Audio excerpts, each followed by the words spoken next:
नमस्कार साथियों, HR चौधरी मैं थॉर इंस्टीट्यूट के डिजिटल प्लेटफॉर्म पर आप सबका अभिनंदन करता हूँ, स्वागत करता हूँ।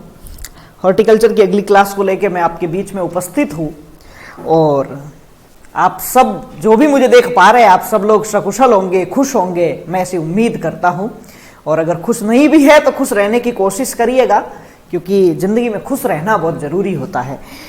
नेक्स्ट अपन बात कर रहे थे और अपन ने लास्ट वाली क्लास के अंदर कुछ फलों के अन्य नाम और इस प्रकार की कुछ चीज़ें थी, फल एवं सब्जियों के रंगीन होने के कारण और इस टाइप की कुछ चीज़ें अपन ने पढ़ी थी। लेकिन कुछ एरोमा या सुगंध किसी कारण से यदि फलों में आती है, वो चीज़ अपन ने लिखी नहीं थी। तो लिखते हैं अब कि फलों में सुगंध किन किन कारण से आती है, और उसके बाद में नेक्स्ट अपन पोमोलॉजी को क्या करते हैं, शुरू करते हैं। एक छोटी सी चीज जो है रह गई है कि सुगंध के एरोमा ऑफ सम फ्रूट्स की बात करें या कुछ फलों में सुगंध किस कारण से आती है, जो बढ़िया सी खुशबू अपने को देखने को मिलती है, वो किस कारण से आती है, उसकी अपन क्या करने वाले हैं, बात करने वाले हैं दोस्त।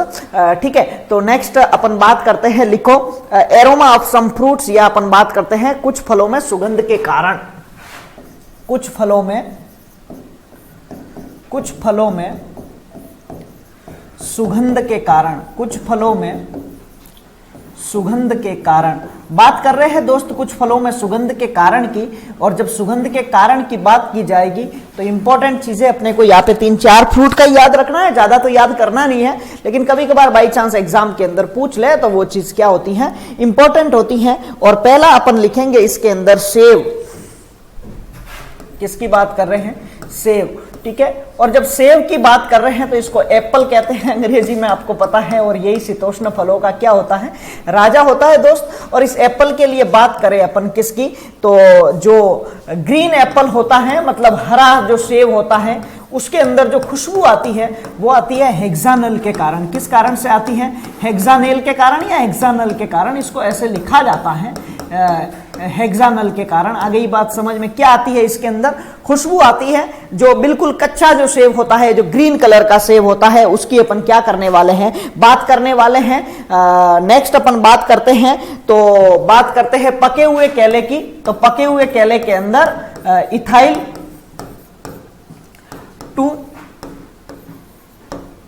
Ethyl two methyl बाइट्यूरेट। ठीक है, इस कारण से क्या होती है, इसके अंदर क्या आती है, अपन बात कर रहे हैं किसकी, तो पके हुए सेब के अंदर जो लाल रंग का सेब होता है, उसके अंदर इथाइल टू मिथाइल ब्यूट्रेट के कारण आ गई बात समझ में। क्या आती है, ये यू है और ये वाई है, ध्यान रखना इसको थोड़ा सा आप। आ गई बात समझ में? इस कारण से क्या आती है, इसके अंदर खुशबू आती है। तो ये चीज अपने को याद करनी है कि सेब या एप्पल, जो हरा सेब होता है, उसके अंदर हेक्सानल के कारण खुशबू आती है, जबकि जो पका हुआ सेब होता है उसकी यदि अपन बात करें दोस्त, तो उसके अंदर इथाइल टू मिथाइल ब्यूटारेट के कारण क्या आती है, ब्यूटाइरेट के कारण क्या आती है, खुशबू आती है। हिंदी में लिखना चाहो तो लिख दो इथाइल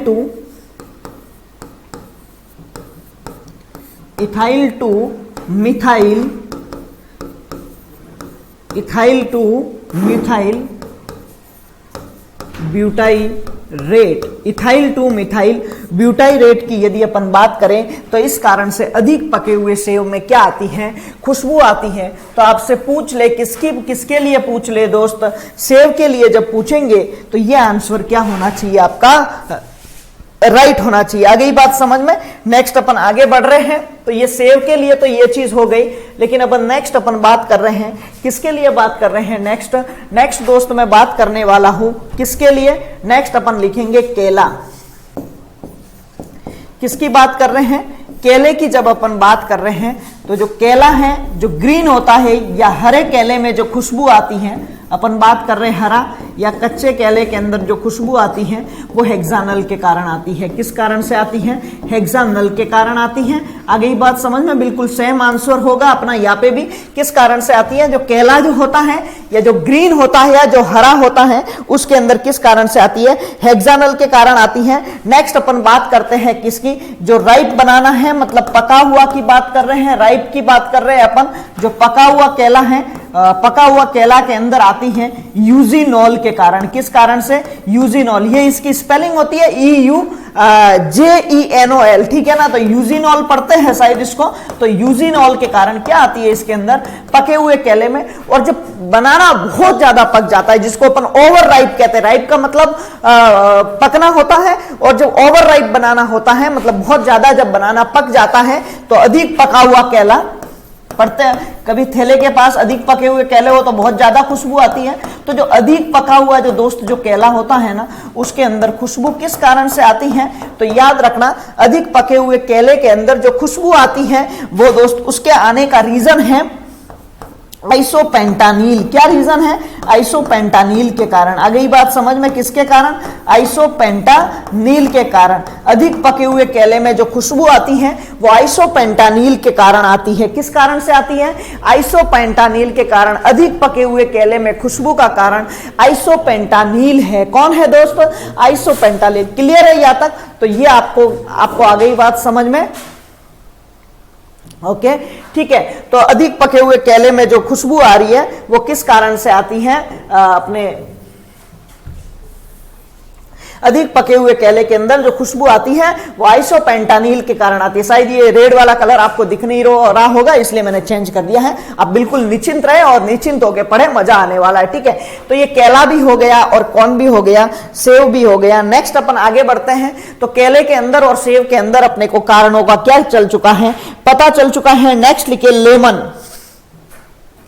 लेमन जो होता है, अपन बात करते हैं लेमन या नींबू की, जब अपन बात करें तो इसके अंदर जो खुशबू आती है वो सिट्रॉल के कारण आती है। किसके कारण आती है, सिट्रॉल के कारण आती है। ध्यान रखना, सिट्रॉल के कारण क्या आती है, इसके अंदर खुशबू आती है। किसके कारण, सिट्रॉल के कारण क्या आती है, इसके अंदर खुशबू आती है, ठीक है। नेक्स्ट लिखेंगे ऑरेंज के लिए लिख देना वैलेंसिन। क्या लिखना, वैलेंसिन। क्या लिखना, वैलेंसिन। आ गई बात समझ में, वैलेंसिन के कारण, या ऐसे लिख दो वैलेंसिन के कारण। आ गई बात समझ में। और टमाटर के लिए मैंने आपको बता दिया था पहले ही, सल्फोनीन के कारण। किस कारण से, सल्फोनीन के कारण टमाटर में क्या आती है, ये सल्फोनीन के कारण। और सल्फोनीन के कारण क्या आती है, टमाटर के अंदर खुशबू आती है। तो टमाटर के अंदर खुशबू सल्फोनीन या सल्फोनीन, दोनों चीज एक ही है, तो ये पूछ लिया जाए तो ये कर देना। लेमन के अंदर सिट्रॉल के कारण आती है, ऑरेंज के अंदर वैलेंसिन के कारण आती है, टमाटर के अंदर किस कारण से आती है, सल्फोनीन के कारण आती है। किस कारण से आती है, सल्फोनीन के कारण आती है दोस्त।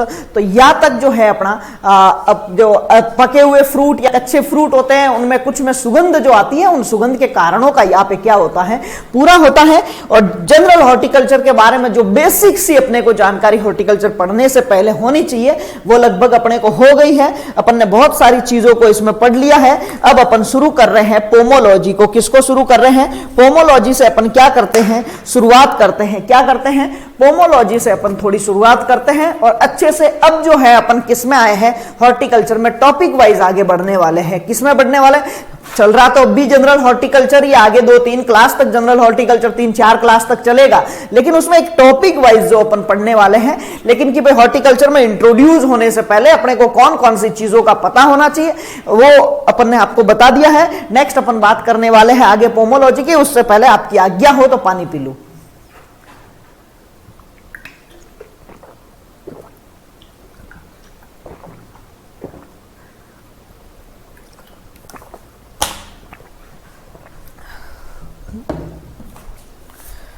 अब देखो दोस्त, अपन बात करने वाले हैं किसकी, पोमोलॉजी की बात करने वाले हैं। किसकी बात करने वाले हैं, पोमोलॉजी की बातें करने वाले हैं। बड़ा प्यारा सब्जेक्ट है ये पोमोलॉजी, सारे फ्रूट का अध्ययन करवाता है। ये मैंने आपको पहले ही बता दिया है कि सभी फलों के अध्ययन की जब बात की जाएगी तो वो कौन सा होगा, पोमोलॉजी होगा। कौन सा होगा, पोमोलॉजी। सभी फलों की खेती के अध्ययन के बारे में जब बात की जाएगी तो वो कौन सा होगा, पोमोलॉजी होगा। तो लिखे इसके अंदर फलों की खेती का अध्ययन, फलों की खेती का अध्ययन। जब बात की जाती है फलों की खेती के अध्ययन की, तो फलों की खेती का अध्ययन क्या कहलाता है, पोमोलॉजी कहलाता है। या इसको अपन क्या कहते हैं, फल विज्ञान कहते हैं। क्या कहते हैं, फल विज्ञान कहते हैं। ये पोमोलॉजी शब्द जो है दोस्त आया कहां से है, ये दो शब्द, ये सारी चीजें मैं आपको बता चुका हूं पहले, दो शब्दों से मिलकर बना है, पोमम प्लस लोगोस। आ गई बात समझ में, दो शब्दों से। ये जो पोमम शब्द है वो कौन सी भाषा से आया है? लैटिन भाषा से आया, ये मैं आपको पहले वाली क्लास में। और लोगोस शब्द कौन सी भाषा से आया है? ग्रीक भाषा से आया है। तो एक तो लैटिन से आया है और दूसरा किससे आया है? ग्रीक से आया है। जब इस पोमम के अर्थ की बात की जाए तो इसका अर्थ होता है फ्रूट। क्या होता है? फ्रूट। और लोगोस की जब बात की जाए तो इसका अर्थ होता है स्टडी या अध्ययन करना। फ्रूट की बात की जाए तो फ्रूट का अर्थ होता है फल, और स्टडी का मतलब क्या हो जाता है? अध्ययन करना। तो फलों की खेती का अध्ययन क्या कहलाता है? अपन ने ये पढ़ लिया था पहले ही, लेकिन फिर भी मैं बता देता हूं। तो पोमोलॉजी कौन सी भाषा का शब्द है? लैटिन ग्रीक भाषा का शब्द है। कौन सी भाषा का शब्द है? लैटिन प्लस ग्रीक भाषा का शब्द है। अपन बात करते हैं इसके बारे में, ये लैटिन प्लस ग्रीक भाषा का शब्द है। और दूसरी अपन महत्वपूर्ण बात कौन सी करने वाले हैं कि ये जो पोमम शब्द इसमें लैटिन भाषा का आया है जिसका अर्थ फ्रूट होता है, और लोगोस ग्रीक भाषा का आया है जिसका अर्थ क्या होता है? स्टडी या अध्ययन करना होता है। वही कल्चर लॉजी नोमी वाला कंसेप्ट यहाँ पे आके थोड़ा फेल हो जाता है। तो लॉजी और नोमी जिसके भी अंत में लगते हैं वो सारे के सारे होने तो ग्रीक भाषा के शब्द चाहिए, लेकिन यहाँ पे पोमोलॉजी के अंदर लैटिन और ग्रीक दोनों शब्द आ गए। क्लियर? ओके, नेक्स्ट अब अपन आगे बढ़ते हैं। ये जो है पोमोलॉजी का कुछ इंट्रोडक्शन वाला पोर्शन था जिसके बारे में मैंने आपको क्या करा दिया? अवगत करा दिया। ठीक है, क्या करा दिया? अवगत करा दिया। नेक्स्ट अपन बात कर रहे हैं आगे की। तो आगे जो अपन पढ़ने वाले हैं इसके बारे में नेक्स्ट, ये जो पोमोलॉजी जो है, अब अपन आगे बात करते हैं इंपॉर्टेंट कुछ। अब मैंने आपको बताया कि ये पोमोलॉजी जो है इस भारत में फलों उत्पादन का बढ़ावा देने के लिए कौन सी क्रांति का प्रारंभ हुआ था? तो भारत में, ये भी मैंने आपको बता दिया, फलों उत्पादन को बढ़ावा देने के लिए, भारत में फलों उत्पादन को बढ़ावा देने के लिए कौन सी क्रांति? सुनहरी क्रांति का सूत्रपात हुआ। कौन सी क्रांति का सूत्रपात हुआ? सुनहरी क्रांति का सूत्रपात हुआ। कौन सी क्रांति का सूत्रपात हुआ? सुनहरी क्रांति का सूत्रपात हुआ। आ गई बात समझ में? भारत में फलोत्पादन को बढ़ावा देने के लिए अपन बात करें तो किसकी? सुनहरी क्रांति का सूत्रपात हुआ। और ये जो सुनहरी क्रांति है, इसका जो भारत के अंदर सूत्रपात करवाने वाले एक वैज्ञानिक थे जिसका नाम है डॉक्टर के.एल. चड्ढा साहब। क्या नाम है? Doctor KL. चड्ढा साहब। और इस सुनहरी क्रांति को अंग्रेजी में कहा जाता है गोल्डन रिवॉल्यूशन। क्या कहा जाता है दोस्त? गोल्डन रिवॉल्यूशन कहा जाता है। क्या कहा जाता है? गोल्डन रिवॉल्यूशन कहा जाता है। तो यहां तक आपको बात समझ में आ गई होगी कि भारत में फलोत्पादन को बढ़ावा देने के लिए सुनहरी क्रांति का सूत्रपात हुआ डॉक्टर के.एल. चड्ढा द्वारा। किसके द्वारा?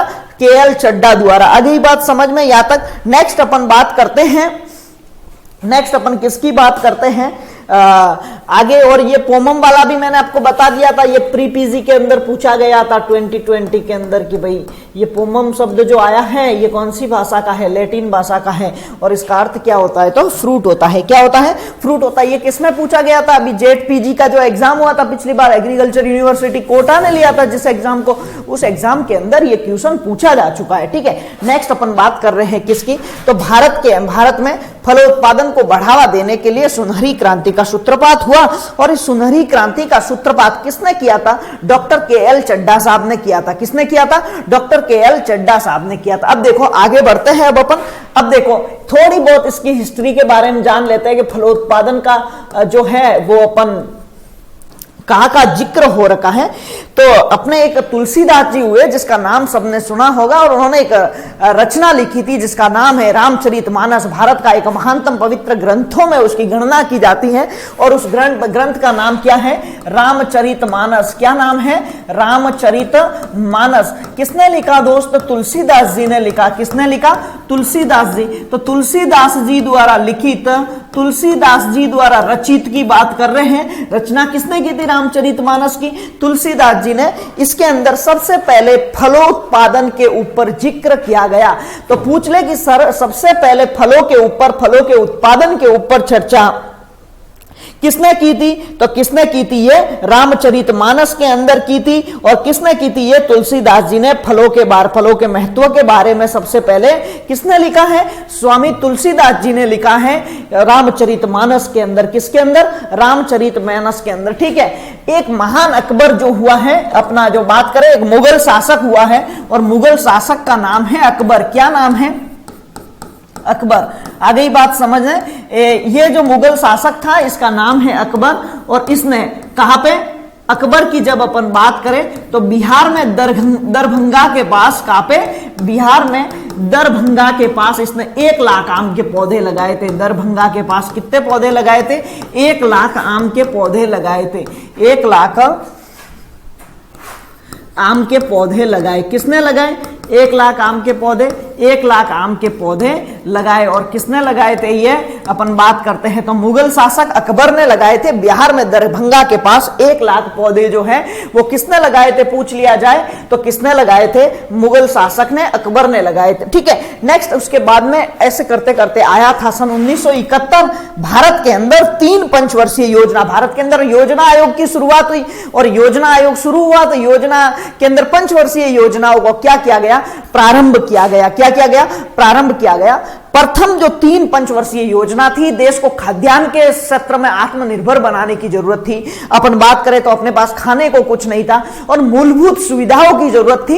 इस कारण से प्रथम 3 जो है पंचवर्षीय योजना तक भारत में फलोत्पादन के ऊपर कोई भी जोर नहीं दिया गया, और भारत के अंदर फलोत्पादन पे जोर दिया जाता है 4थी पंचवर्षीय योजना में। कब दिया जाता है? 4थी पंचवर्षीय योजना में। तो अगला पॉइंट करके लिखेंगे, भारत में फलोत्पादन पर जोर, भारत में फलोत्पादन पर जोर, भारत में फलोत्पादन पर जोर 4थी पंचवर्षीय योजना में दिया गया। कब दिया गया? 4थी पंचवर्षीय योजना में दिया गया। 4थी पंचवर्षीय योजना में दिया गया। आ गई बात समझ में। तो भारत में फलोत्पादन पर जोर कौन सी पंचवर्षीय योजना में दिया गया? 4थी पंचवर्षीय योजना में भारत में फलोत्पादन पर क्या दिया गया? जोर दिया गया। क्या दिया गया? जोर दिया गया। तो कौन सी पंचवर्षीय योजना में अपन बात करते हैं दोस्तों? आगे वाली अपन बात कर रहे हैं कौन सी पंचवर्षीय योजना में? 4थी पंचवर्षीय योजना के अंदर भारत में फलोत्पादन पे क्या दिया गया? जोर दिया गया। नेक्स्ट अपन बात करने वाले हैं, जब 4थी पंचवर्षीय योजना के अंदर क्या दिया गया? जोर दिया गया। तो 4थी पंचवर्षीय योजना के बाद में अपन बात कर रहे हैं भारत में फलोत्पादन पर जोर कौन सी पंचवर्षीय योजना में? 4थी पंचवर्षीय योजना में दिया गया। नेक्स्ट अपन बात कर रहे हैं किसकी? 1971 में। मैंने आपको इसके बारे में भी लिखाया था। 1971 में समन्वित अखिल भारतीय समन्वित फल सुधार परियोजना, अखिल भारतीय समन्वित फल सुधार परियोजना, अखिल भारतीय समन्वित फल सुधार परियोजना, फल सुधार परियोजना किसकी बात कर रहे हैं? अखिल भारतीय समन्वित फल सुधार परियोजना प्रारंभ की गई। क्या प्रारंभ की गई? अखिल भारतीय समन्वित फल सुधार परियोजना प्रारंभ की गई। क्या प्रारंभ की गई? अखिल भारतीय समन्वित फल सुधार परियोजना प्रारंभ की गई। कब प्रारंभ की गई? तो याद रखना कब प्रारंभ की गई मेरे दोस्त? की गई थी सन 1971 के अंदर। कब की गई थी? 1971 के अंदर। आ गई बात समझ में। और एक लाइन लास्ट और लिखेंगे, फिर अपन थोड़ा सा फलोत्पादन के महत्व की तरफ बढ़ेंगे। जो सिस्टेमिक पोमोलॉजी थी, सिस्टेमिक पोमोलॉजी की यदि अपन बात करें तो वर्गीकी वाली जो पोमोलॉजी है, फल विज्ञान वर्गीकी जो है, इस पोमोलॉजी का जनक जो है वो जनक, इसका जनक ये भी मैंने आपको पहले लिखा दिया था, ठीक है, का जनक डी कैंडोल को कहा गया। किसको कहा गया? डी कैंडोल को। किसे कहा गया? डी कैंडोल को कहा गया। आ गई बात समझ में। तो फल विज्ञान अपन बात करें सिस्टेमिक पोमोलॉजी की, तो सिस्टेमिक पोमोलॉजी का जो जनक है वो किसे कहा गया? डी कैंडोल को कहा गया। किसे कहा गया? डी कैंडोल को कहा गया। आ गई बात समझ में, क्लियर यहां तक। नेक्स्ट अब अपन आगे बढ़ने वाले हैं, और आगे बढ़ते हुए अपन आगे बढ़ रहे हैं, और जब आगे बढ़ रहे हैं तो कुछ काम की चीजें क्या करते हैं, आगे चर्चा करते हैं। नेक्स्ट टॉपिक की क्या करने वाले हैं, अब अपन शुरुआत करने वाले हैं, ठीक है।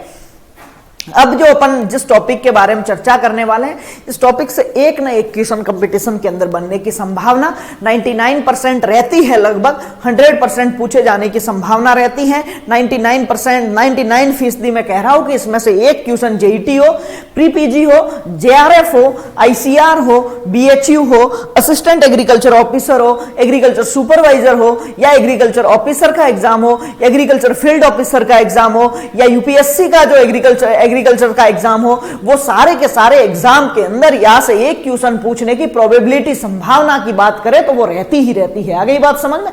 तो जो संभावना रहती है यहाँ से जो क्वेश्चन पूछने की या जो इंपॉर्टेंट क्वेश्चन की जो बनते हैं वो पौष्टिक महत्व में से बनते हैं। किससे बनते हैं? पौष्टिक महत्व में से सबसे ज्यादा बनते हैं। तो नेक्स्ट हेडिंग लगाए फलोत्पादन का महत्व। क्या हेडिंग लगानी है? फलोत्पादन का महत्व। किसकी बात कर रहे हैं अपन?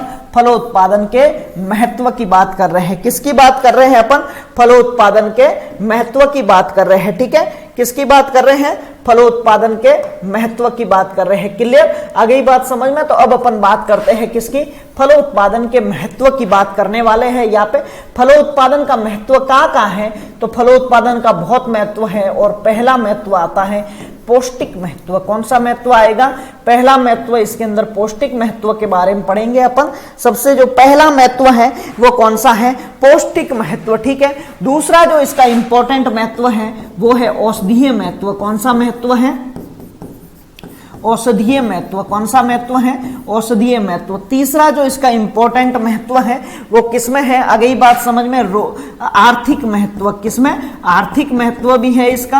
आर्थिक महत्व के बाद में यदि अपन बात करें तो आर्थिक महत्व के साथ किसमें? रोजगार सृजन की बात करें तो रोजगार सृजन के अंदर भी क्या है? इसका महत्व है। किसके अंदर? रोजगार सृजन के अंदर। इसके अलावा बात करें तो इसका धार्मिक महत्व भी है। कौन सा महत्व भी है? रिलीजियस इंपॉर्टेंस भी है इसका। ठीक है, इसके अलावा यदि अपन बात करें तो पर्यावरण को शुद्ध बनाने वाला भी महत्व है और पर्यावरण संबंधी महत्व भी है और औद्योगिक महत्व भी है। कौन सा महत्व भी है? औद्योगिक महत्व भी है। आ गई बात समझ में? और उसके बाद में लास्ट वाले महत्व की बात करें तो पर्यावरण संबंधी महत्व। ये पर्यावरण को शुद्ध करने का काम करते हैं तो पर्यावरण संबंधी महत्व की अपन क्या करते हैं? बात करते हैं। आ गई बात समझ में? तो टोटल 7 पॉइंट के अंदर फलोत्पादन के महत्व को डिस्क्राइब किया जाता है कि फलोत्पादन का महत्व क्यों जरूरी है, मतलब फलोत्पादन का क्या महत्व है और क्या वो कारण है कि जिनकी वजह से अपने को फलों की खेती करनी चाहिए। आ गई बात समझ में? और इनमें सबसे जो महत्वपूर्ण चीज होती है वो होती है पौष्टिक महत्व वाली। कौन सी चीज होती है दोस्त? पौष्टिक महत्व वाली। सबसे इसके अंदर क्या होने वाली है? इंपॉर्टेंट चीज होने वाली है। क्या होने वाली है? इंपॉर्टेंट चीज होने वाली है। यहां से जनरली एक क्वेश्चन पूछने के चांस बनते ही बनते हैं। तो अब आप पहली हेडिंग डालेंगे और पहली हेडिंग का नाम है पौष्टिक महत्व। क्या नाम है? पौष्टिक महत्व। तो पहली हेडिंग डालिए और लिखिए पौष्टिक महत्व।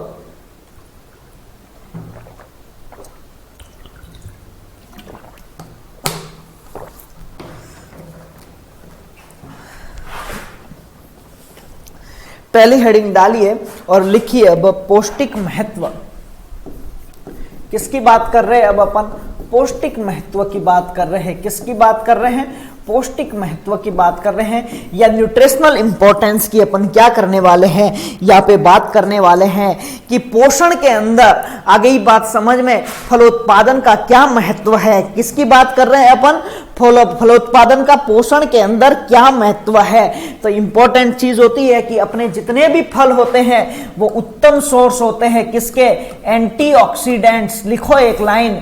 फलों में क्या पाए जाते हैं? एंटीऑक्सीडेंट्स एवं विटामिन की उपस्थिति होती है। इस कारण से इनको क्या कहा जाता है? सुरक्षित खाद्य या प्रोटेक्टिव फूड कहा जाता है। या आ गई बात समझ में? या संरक्षित खाद्य कहा जाता है। एक ही बात है। ठीक है, इनको क्या कहा जाता है? प्रोटेक्टिव फूड कहा जाता है। क्या कहा जाता है? प्रोटेक्टिव फूड कहा जाता है। क्लियर? नेक्स्ट अपन बात कर रहे हैं, अपन किसकी बात कर रहे हैं? पौष्टिक महत्व की बात कर रहे हैं। अगर अपन पौष्टिक महत्व की बात करते हैं तो पौष्टिक महत्व के अंदर जो सबसे पहली इंपॉर्टेंट चीज जो आने वाली है दोस्त, किसकी बात कर रहे हैं? पहली इंपॉर्टेंट चीज जो आने वाली है फलोत्पादन। तो लिखेंगे सभी फल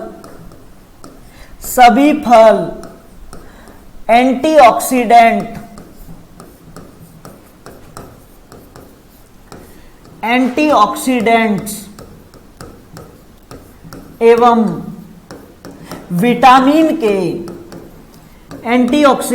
एवं विटामिन के उत्तम स्रोत होते हैं। एंटीऑक्सीडेंट एवं विटामिन के उत्तम स्रोत होते हैं। इस कारण से इन्हें इस कारण से इन्हें सभी फल एंटीऑक्सीडेंट्स एवं विटामिन के उत्तम स्रोत होते हैं। इस कारण से इन्हें संरक्षी खाद्य कहते हैं। क्या कहते हैं? संरक्षी खाद्य कहते हैं। तो फलों के अंदर क्या पाए जाते हैं? विटामिन एवं एंटीऑक्सीडेंट्स पाए जाते हैं। अगर यही लाइन किसके लिए पूछी जाए? सब्जियों के लिए पूछी जाए मेरे दोस्त, किसके लिए पूछी जाए? सब्जियों के लिए पूछी जाए तो सब्जियों के अंदर पाए जाते हैं विटामिन एवं खनिज लवण। क्या पाए जाते हैं? विटामिन एवं खनिज लवण सर्वाधिक पाए जाते हैं। इसलिए फल एवं फलों को भी प्रोटेक्टिव या संरक्षी खाद्य कहते हैं। इन कंटेंट की उपस्थिति के कारण कहा जाता है फल एवं सब्जियों को ये सारे चीजें उपस्थित होने के कारण फल एवं सब्जियों को संरक्षी खाद्य क्या कहा जाता है? संरक्षी खाद्य, या अगर अपन कोष्टक में बात करें तो इनको कहा जाता है प्रोटेक्टिव फूड। क्या कहा जाता है? प्रोटेक्टिव फूड कहा जाता है। क्या कहा जाता है? प्रोटेक्टिव फूड कहा जाता है। क्या कहा जाता है? प्रोटेक्टिव फूड कहा जाता है मेरे दोस्त। ठीक है, क्लियर यहां तक? तो इस कारण से इन फलों को क्या कहा जाता है? प्रोटेक्टिव फूड कहा जाता है। क्या कहा जाता है? प्रोटेक्टिव फूड कहा जाता है। आ गई बात समझ में? ठीक है, क्लियर? तो अपन ने क्या क्या पढ़ लिया अभी तक, फिर अपन पोषण पौष्टिक महत्व के अंदर एक बार जो है इसको शुरू कर देते हैं। अकबर ने बिहार में दरभंगा के पास 1 लाख आम के पौधे लगाए थे। सबसे पहले रामचरितमानस में तुलसीदास जी ने फलोत्पादन पर व्याख्या की है। किसके ऊपर व्याख्या की है? फलोत्पादन पर व्याख्या किसने की है? फलोत्पादन के महत्व के बारे में सबसे पहले अगर किसी ने बताया है तो वो रामचरितमानस में बताया है। अपने किसने बताया है? स्वामी तुलसीदास जी ने बताया है। किसमें बताया है? रामचरितमानस में बताया है। किसमें बताया है? रामचरितमानस में बताया है। मुगल शासक अकबर ने क्या किया था? बिहार में दरभंगा के पास क्या 1 लाख आम के पौधे लगाए थे। कितने पौधे लगाए थे? 1 लाख। भारत में फलोत्पादन पर जोर कौन सी पंचवर्षीय योजना में दिया गया? चौथी पंचवर्षीय योजना में फलोत्पादन पे क्या दिया गया? जोर दिया गया। सन 1971 में, कब? सन 1971 में अखिल भारतीय समन्वित फल सुधार परियोजना प्रारंभ की गई। नेक्स्ट अपन बात करें तो सिस्टेमिक पोमोलॉजी का जनक किसे कहते हैं? डी कैंडोल को कहा जाता है। किसे कहा जाता है? डी कैंडोल को क्या कहा जाता है? अपन बात करें तो सिस्टेमिक पोमोलॉजी का जनक कहा जाता है। क्या कहा जाता है? सिस्टेमिक पोमोलॉजी का जनक कहा जाता है। क्लियर? नेक्स्ट अपन आगे बढ़ते हैं और अब काम की चीज पढ़ते हैं। क्या पढ़ते हैं? काम की चीज पढ़ते हैं। उसके बाद में ठीक है, पौष्टिक महत्व के अंदर चल रहे थे। फल एवं सब्जियों को क्या कहते हैं? संरक्षित खाद्य कहते हैं। क्या कहते हैं? संरक्षित खाद्य कहते हैं। पौष्टिक महत्व के अंदर जो सबसे पहली अपन बात करेंगे और इसके अंदर जो पहली हेडिंग अपन लगाएंगे और वो वाली जो पहली हेडिंग है वो है अपनी फर्स्ट ऑफ ऑल जो पहली हेडिंग यहाँ पे लगने वाली है मेरे दोस्त, और वो हेडिंग कौन सी है? विटामिन। पौष्टिक महत्व के अंदर क्या पढ़ रहे हैं अपन? पहला अवयव विटामिन पढ़ रहे हैं। क्या पढ़ रहे हैं? विटामिन पढ़ रहे हैं। क्या पढ़ रहे हैं मेरे दोस्त? विटामिन पढ़ रहे हैं। क्या पढ़ रहे हैं? विटामिन पढ़ रहे हैं। अब सुन दोस्त, जब अपन विटामिन के बारे में पढ़ेंगे, किसके बारे में? पहला अवयव पढ़ रहे हैं कौन सा? विटामिन की अपन बात कर रहे हैं। और विटामिन के अंदर जो पहली विटामिन अपन पढ़ने वाले हैं वो है विटामिन ए। अपन पहला महत्व पढ़ रहे हैं कौन सा? पौष्टिक महत्व। और पौष्टिक महत्व में भी पहला कौन सा? विटामिन। और विटामिन में भी पहला कौन सा पढ़ रहे हैं अपन? विटामिन ए पढ़ रहे हैं। कौन सा पढ़ रहे हैं? विटामिन ए पढ़ रहे हैं। तो अपन बात करें किसकी? विटामिन ए की बात कर रहे हैं। किसकी बात कर रहे हैं? विटामिन ए की क्या करने वाले हैं? अब बात करने वाले हैं विटामिन ए सर्वाधिक। अपन यहाँ सिर्फ फलों की बात करेंगे दोस्तों, सब्जियां पढ़ेंगे तब अलग से उनके अंदर विटामिन पढ़ाया जाएगा। ओवरऑल मैं आपको वहां पे बता दूंगा कि किसके अंदर विटामिन सर्वाधिक पाया जाता है। अभी सिर्फ अपन किसके ऊपर चर्चा करने वाले हैं? सिर्फ और सिर्फ फलों के ऊपर चर्चा करने वाले हैं। किसके ऊपर? फलों के ऊपर चर्चा करने वाले हैं। विटामिन ए की जब बात करेंगे तो विटामिन ए सर्वाधिक पाया जाता है किसमें? आम में। किसमें? आम में। और आम के बाद सर्वाधिक ये किसमें पाया जाता है? पपीते में पाया जाता है। किसमें पाया जाता है? पपीते में। और यदि अपन बात करें आम के बाद में सर्वाधिक सर्वाधिक पपीते में, और पपीते के बाद भी पूछ ले तो वो पाया जाता है अंजीर में। किसमें पाया जाता है? अंजीर में। जो अपना फिग होता है ना, उसके अंदर पाया जाता है। अपन बात करें किसकी? आम की। अपन बात करें किसकी? पपीता की। अपन बात करें किसकी? अंजीर की। तो आम के अंदर इसकी मात्रा होती है 4800 IU। कितनी होती है? 4800 IU। पपीते के अंदर इसकी मात्रा होती है 2000 IU या 2020 IU। अंजीर के अंदर इसकी मात्रा होती है 270 IU। सॉरी, कितनी होती है? 270 IU। तो ये विटामिन ए यहाँ पे क्या होता है? कंप्लीट होता है। विटामिन ए सर्वाधिक किसमें पाया जाता है? आम में पाया जाता है। आम के बाद पपीते में, और उसके बाद में अंजीर में। आ गई बात समझ में? तो विटामिन ए का सबसे उत्तम स्रोत फलों के अंदर कौन है? अगर आपसे पूछ ले कि फलों के अंदर जो है अपन विटामिन ए का सबसे उत्तम स्रोत कौन सा है, तो कौन सा हो जाएगा मेरे दोस्त? इसके अंदर हो जाएगा, कौन सा हो जाएगा? आम हो जाएगा। ठीक है, एक लाइन नीचे और लिखेंगे, सभी पीले रंग के फल। किसकी बात कर रहे हैं? सभी पीले रंग के फल, जिसके अंदर येलो पिगमेंट होता है, पीले रंग के फल। आ गई बात समझ में? जितने भी पीले रंग के फल होते हैं सारे के सारे विटामिन, कौन सी विटामिन? विटामिन ए के, किसके?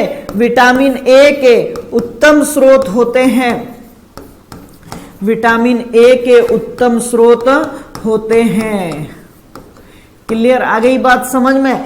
तो सभी पीले रंग के फल कौन सी विटामिन के? विटामिन ए के क्या होते हैं? उत्तम स्रोत होते हैं। किसकी बात कर रहे हैं? विटामिन ए के उत्तम स्रोत होते हैं। सभी पीले रंग के फल कौन सी विटामिन के? विटामिन ए के उत्तम स्रोत होते हैं। कौन सी विटामिन के?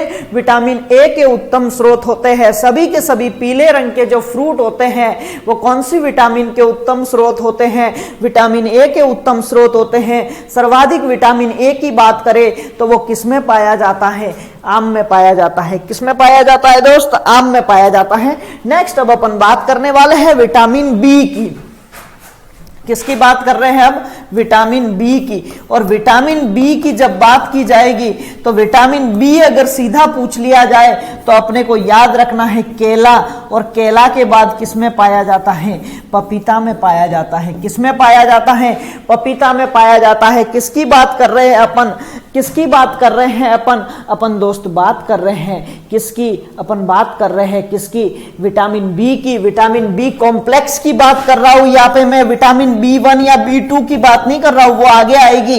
लेकिन विटामिन बी कॉम्प्लेक्स की बात की जाए तो वो सर्वाधिक किसमें पाया जाता है? केले के अंदर, और उसके बाद में किसमें होता है? पपीते के अंदर। विटामिन बी कॉम्प्लेक्स की बात कर रहा हूं मैं। अगली विटामिन लेता हूं और वो आएगी जो तीसरी विटामिन आ रही है, उसका नाम है विटामिन B1। कौन सी है? Vitamin B1। आ गई बात समझ में? या जिसको थायमिन के नाम से जाना जाता है। विटामिन B1 को किस नाम से जानते हैं? थायमिन के नाम से जानते हैं ना दोस्त। तो विटामिन B1, विटामिन के ऊपर सारी चर्चा महेश सर ने एक वीडियो में की है, तो उस वीडियो को आप देख लेना जो विटामिन के ऊपर से बनाया गया है। ठीक है, नेक्स्ट अपन बात कर रहे हैं किसकी? तीसरे की बात कर रहे हैं विटामिन B1, जिसको अपन क्या कहते हैं? विटामिन B1 को थायमीन कहते हैं। क्या कहते हैं? थायमीन कहते हैं। अपन बात करें विटामिन B1 सर्वाधिक काजू, और काजू के बाद किसमें होता है? ये अखरोट में होता है। किसमें होता है? अखरोट में होता है। आ गई बात समझ में? विटामिन B1 सर्वाधिक काजू में होता है, और काजू के बाद इसकी जो मात्रा है वो किसमें पाई जाती है? अखरोट में पाई जाती है। किसमें पाई जाती है? अखरोट में पाई जाती है। जल्दी से इसको लिख दीजिए। नेक्स्ट फिर अपन आगे बढ़ते हैं।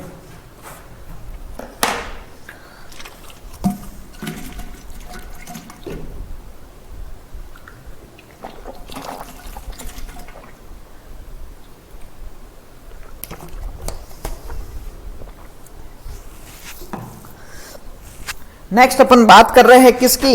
अपन बात करने वाले हैं, अपन जो बात करने वाले हैं वो किसकी बात करने वाले हैं? अब विटामिन B1 हो गया है। अब बात करते हैं विटामिन B2 की। किसकी बात कर रहे हैं? विटामिन पढ़ रहे हैं, और विटामिन के अंदर कौन सी पढ़ रहे हैं? विटामिन B2 पढ़ रहे हैं। क्या पढ़ रहे हैं? Vitamin B2। विटामिन B2 सर्वाधिक पाई जाती है बेल के अंदर, या बेल को ही अपन क्या कहते हैं? बिल्व पत्र कहते हैं। और बिल्व पत्र के बाद में जो इसकी मात्रा है विटामिन B2 सर्वाधिक बेल या बिल्व पत्र में पाई जाती है। और बिल्व पत्र के बाद में जो इसकी सर्वाधिक मात्रा होती है विटामिन B2 की, तो विटामिन B2 की जो सर्वाधिक मात्रा होती है वो किसमें होती है? बेल या बिल्व पत्र के बाद में। मेरे दोस्त सुन, बेल या बिल्व पत्र के बाद में विटामिन B2 की जो मात्रा होती है सर्वाधिक, वो होती है लीची के अंदर। किसके अंदर? लीची के अंदर। और विटामिन बी यहाँ पे क्या हो जाता है? पूरा हो जाता है। नेक्स्ट हेडिंग लगाइए, किसकी बात कर रहे हैं अपन? विटामिन सी की बात कर रहे हैं। किसकी? अगली विटामिन आ रही है जिस विटामिन का क्या नाम है? विटामिन सी नाम है। क्या नाम है? विटामिन सी नाम है। और विटामिन सी जो सर्वाधिक पाई जाती है वो पाई जाती है बारबेडस चेरी के अंदर। किसमें पाई जाती है? बारबेडस चेरी के अंदर। आ गई बात समझ में? बारबेडस चेरी की यदि अपन बात करें तो सर्वाधिक विटामिन सी किसमें पाई जाती है? बारबेडस चेरी में पाई जाती है। बारबेडस चेरी के बाद में यदि अपन बात की जाए तो आंवले में पाई जाती है। किसमें पाई जाती है? आंवले में। आंवले के बाद अपन बात करें तो विटामिन सी पाई जाती है किसमें? अमरूद में। अमरूद के बाद यदि अपन बात करें तो किसमें पाई जाती है? नींबू में। और इसके बाद में यदि अपन बात करें तो ये पाई जाती है करौंदा में। तो इन सभी फलों के अंदर क्या पाई जाती है? विटामिन सी पाई जाती है। क्या पाई जाती है? विटामिन सी पाई जाती है। किस किस के अंदर? आम के अंदर, आंवला के अंदर, अमरूद के अंदर, नींबू के अंदर और करौंदे के अंदर क्या पाई जाती है? विटामिन सी पाई जाती है। क्या पाई जाती है? विटामिन सी पाई जाती है। आ गई बात समझ में? नेक्स्ट अपन बात करते हैं बारबेडस चेरी के अंदर ये 2000 mg पाई जाती है। कितनी पाई जाती है?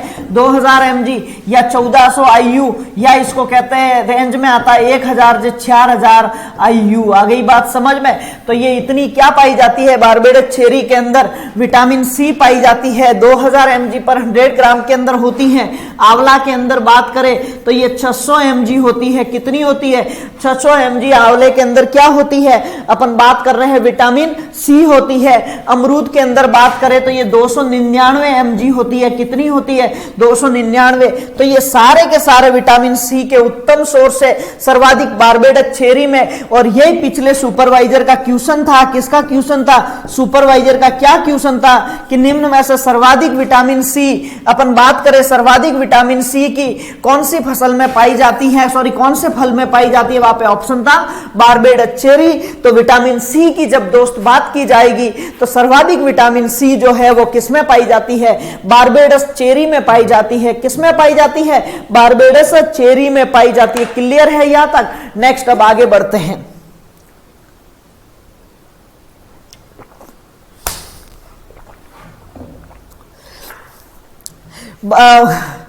जो विटामिन है, जो पहला पोर्शन था इसका, वो विटामिन यहाँ पे क्या हो जाती है? खत्म हो जाती है। आ गई बात समझ में? अपन विटामिन पढ़ रहे थे पौष्टिक महत्व के अंदर, पहला महत्व विटामिन का पढ़ रहे थे। अब पहला महत्व विटामिन का तो यहाँ पे क्या होता है? खत्म होता है। नेक्स्ट दूसरी हेडिंग डालते हैं और दूसरी हेडिंग है विटामिन के बाद में जो है वो कौन सी है? प्रोटीन है। कौन सी है?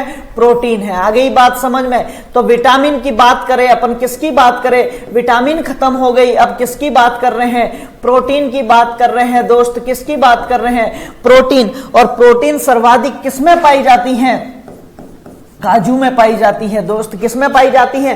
काजू में। 21.2% क्या होती है? काजू के अंदर प्रोटीन होती है। काजू के बाद किसमें पाई जाती है? बादाम में पाई जाती है। बादाम में कितनी होती है? 20.88% क्या होती है?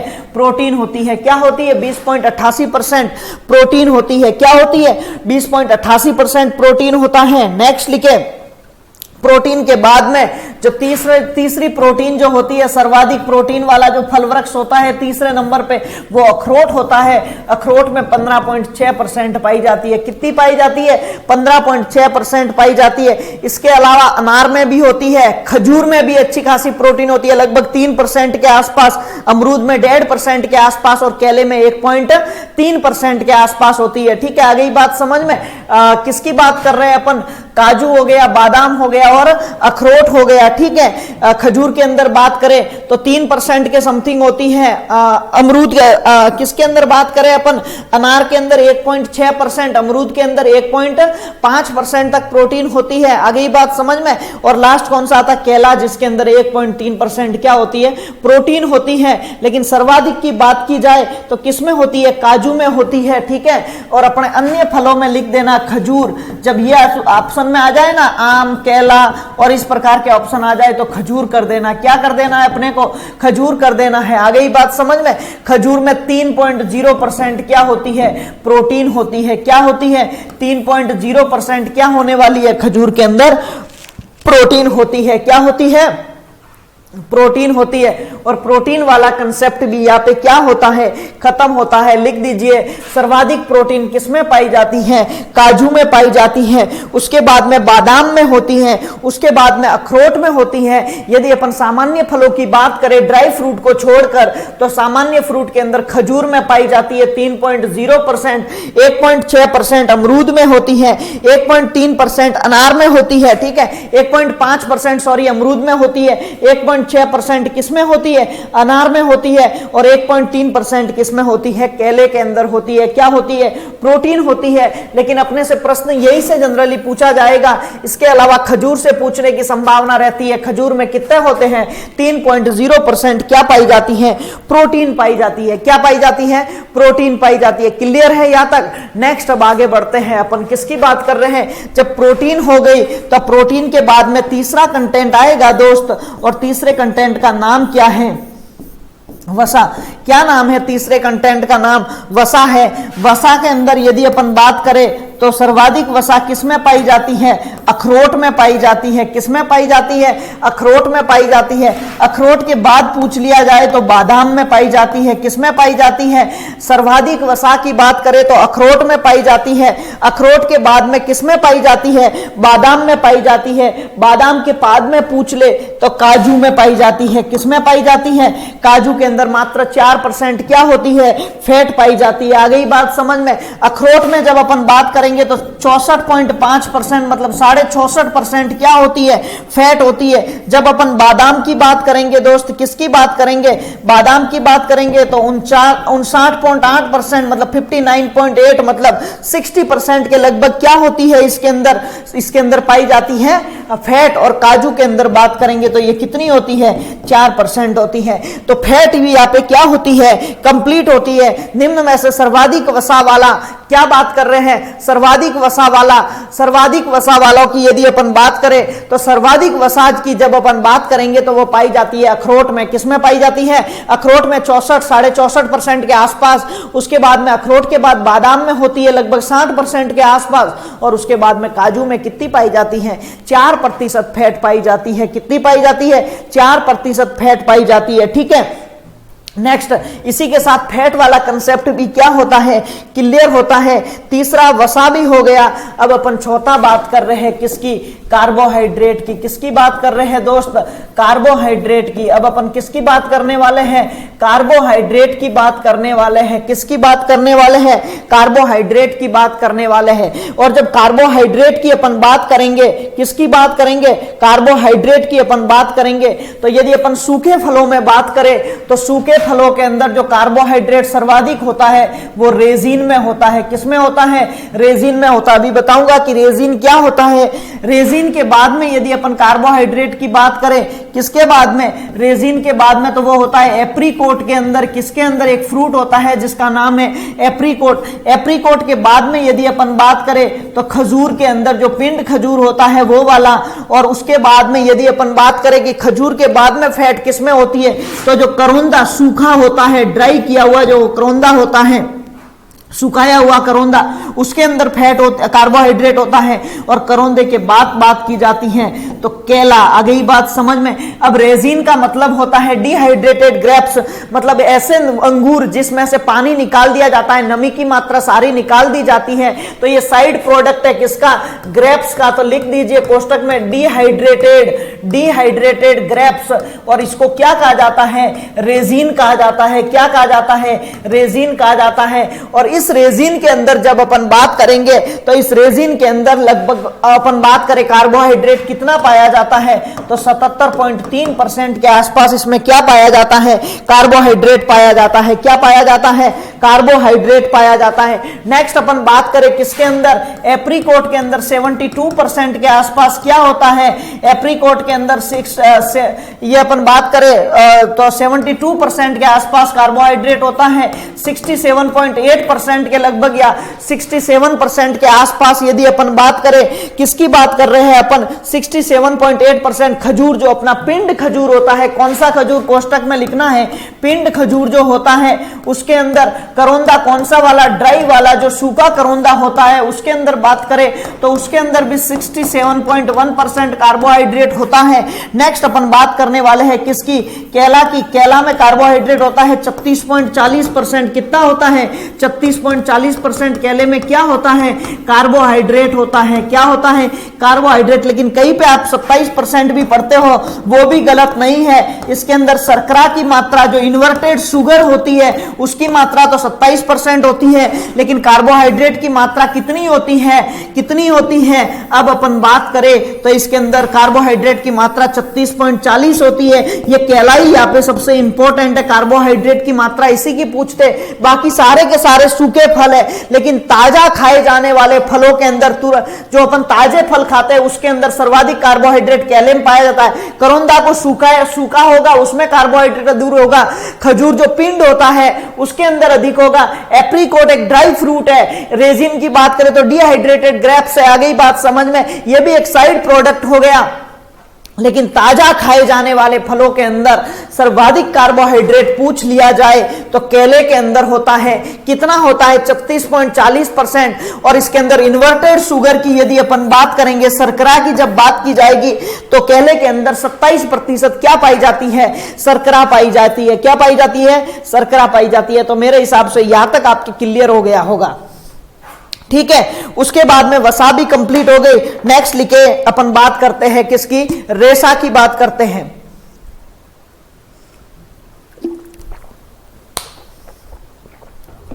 फाइबर को पढ़ लेते हैं जल्दी से। नेक्स्ट अपन बात कर रहे हैं किसकी, फाइबर की बात करें। चलो आगे बढ़िए जल्दी से। अगला कंटेंट ले रहे हैं अपन, कौन सा, चौथा कंटेंट कार्बोहाइड्रेट हो गया था। पांचवें कंटेंट की अपन बात करने वाले हैं तो अपन बात करते हैं किसकी, रेशा की। रेशा सर्वाधिक किससे प्राप्त होता है, रेशा की अपन बात करने वाले हैं। फाइबर, तो जो सर्वाधिक फाइबर जिस फ्रूट में होता है वो है अंजीर। कौन सा है, अंजीर। और अंजीर के बाद कौन सा होता है, अमरूद होता है। कौन सा होता है, अंजीर के बाद कौन सा होता है, अमरूद। और अमरूद के बाद में पूछ लिया जाए तो अनार। आ गई बात समझ में, क्या होगा, अनार होगा। तो रेशा सर्वाधिक अंजीर के अंदर, अंजीर के बाद में यदि अपन बात करें किसकी तो अमरूद की। और अमरूद के बाद में किसमें पाया जाता है, अनार में पाया जाता है। अमरूद के अंदर अगर कंटेंट पूछ ले तो 6.9% मतलब 7% के लगभग होता है। और इसके अंदर 5.1% होता है, यही पूछ लिया जाता है। अंजीर ऑप्शन में नहीं दे तो अमरूद में सर्वाधिक करके आ जाना। 6.9% जो है रेशा या फाइबर पाया जाता है। उसके बाद में किसमें पाया जाता है, अनार में पाया जाता है। रेशे वाला कंसेप्ट यहाँ पे क्या होता है, कंप्लीट होता है। नेक्स्ट अपन बात करते हैं किसकी, खनिज पदार्थों की। जो अगला अवयव आता है इसके अंदर वो कौन सा है, खनिज पदार्थ या खनिज लवण की अपन क्या कर लेते हैं, यहाँ पे बात कर लेते हैं। क्या कर लेते हैं, बात कर लेते हैं। खनिज लवण की जब अपन बात करेंगे तो सबसे पहला कौन सा आएगा, कैल्शियम। और कैल्शियम सर्वाधिक किसमें पाया जाता है, लीची में। किसमें पाया जाता है कैल्शियम सर्वाधिक, लीची में पाया जाता है। लीची के बाद में यदि अपन कैल्शियम की बात करें तो यह पाया जाता है किसमें, सूखे करौंदे के अंदर। किसमें पाया जाता है, सूखे करौंदों के अंदर। इसमें होता है 0.2%, इसमें होता है 0.16%। आ गई बात समझ में, लीची के अंदर कैल्शियम सर्वाधिक होता है। कितना होता है, आ गई बात समझ में, 0.2%। सूखे करौंदे के अंदर कितना होता है, 0.16%। और नेक्स्ट अपन बात करें कि इसके अलावा किसमें होता है तो बेलपत्र के अंदर, बिल के अंदर होता है। कितना होता है, 0.9%। कितना होता है, सॉरी 0.09%। 0.09%। कितना होता है? 0.09%। क्या होता है बेलवपत्र के अंदर? बेलवपत्र के अंदर होता है कौन सा अवयव? कैल्शियम। कौन सा अवयव होता है? कैल्शियम होता है। नेक्स्ट अपन बात करने वाले, कैल्शियम यहाँ पे खत्म होता है। कैल्शियम के बाद में लेते हैं, किसकी बात करते हैं? आयरन। आयरन सर्वाधिक किसमें होता है? करोंदा में होता है। किसमें होता है? करोंदा में। कितना होता है? 39.1%। कितना होता है? 39.1%। करोंदे में क्या पाया जाता है? आयरन पाया जाता है। आ गई बात समझ में? और करोंदा पूछ ले कौन सा, तो सूखे करोंदे की यहाँ पे मैं बात कर रहा हूं। उसके बाद में खजूर में होता है कितने परसेंट? 10%, 10.8% के आसपास या 10.6% के आसपास क्या पाया जाता है? खजूर के अंदर करोंदा हो गया। उसके बाद में कौन सा हो गया? खजूर हो गया। इनमें क्या होता है सर्वाधिक? आयरन होता है। क्या होता है? आयरन होता है। जब ये ऑप्शन में नहीं हो तो हमने को आम करना है, और आम में 4.5% क्या होता है? आयरन होता है। आयरन भी क्या हो गया? खत्म हो गया। नेक्स्ट अपन कौन से पोषक तत्व की बात कर रहे हैं? फास्फोरस की बात कर रहे हैं। पोषक तत्वों के अंदर कौन सा पोषक तत्व है? फास्फोरस। इसकी भी अपन यहाँ पे क्या कर लेते हैं? चर्चा कर लेते हैं। फास्फोरस। फास्फोरस सर्वाधिक पाया जाता है बादाम में, बादाम के बाद काजू में, और काजू के बाद किसमें पाया जाता है? अखरोट में पाया जाता है। किसमें पाया जाता है? अखरोट में पाया जाता है। बादाम के अंदर 0.49% क्या होता है? फास्फोरस होता है। क्या होता है? फास्फोरस होता है। ठीक है। और अखरोट के बाद में पूछ ले तो फास्फोरस किसमें होता है? तो अनार में पाया जाता है। किसमें पाया जाता है? कैल्शियम एवं फास्फोरस दोनों ही पोषक तत्व पाए जाते हैं अनार के अंदर। ये भी थोड़ा सा आप क्या रखना, याद रखना। आ गई बात समझ में? किसकी बात कर रहे हैं? और इसी के साथ यहाँ पे कौन सा महत्व पूरा होता है? लगभग पौष्टिक महत्व पूरा होता है। कार्बनिक अम्ल कौन कौन से होते हैं वो मैंने आपको बता दिए। एक अवयव जो जेली बनाने के लिए सहायक है वो किसमें? अमरूद के अंदर पेक्टिन सर्वाधिक मात्रा में पाया जाता है। ये भी मैंने आपको बता दिया। कार्बनिक अम्लों के अंदर मैंने मेलिक अम्ल बताया था। किस किस के अंदर? सेब के अंदर और केला के अंदर और अनानास के अंदर, अनानास के अंदर, नींबू वर्गीय फलों के अंदर, और किसके अंदर? टमाटर के अंदर मैंने सिट्रिक अम्ल बताया था। ठीक है। इमली के अंदर, अंगूर के अंदर और लीची के अंदर कौन सा अम्ल बताया था? टार्टरिक अम्ल बताया था। कौन सा अम्ल बताया था? टार्टरिक अम्ल बताया था। ठीक है। तो पौष्टिक महत्व वाला जो पॉइंट है वो यहाँ पे क्या होता है दोस्तों? पूरा होता है। मैं उम्मीद करता हूं कि आप सबको ये चीज समझ में आई होगी। सर्वाधिक कौन सा अवयव पाया जाता है ये भी अपने को क्या करना है? साथ साथ में याद करना है। रिवीजन आप साथ साथ करते रहे ताकि आपकी जो है व्यवस्थित तरीके से जो है नोट्स भी बन जाए, आपके साथ साथ में रिवाइज भी होता जाए, और उसके बाद में उसके साथ साथ शॉर्ट नोट्स बनाना भी क्या कर दीजिए? शुरू कर दीजिए साथियों। ठीक है। बस इतनी शानदार तैयारी के साथ जुट जाइए कि एक सीट आपकी क्या हो जाए? पक्की हो जाए। धन्यवाद, शुक्रिया।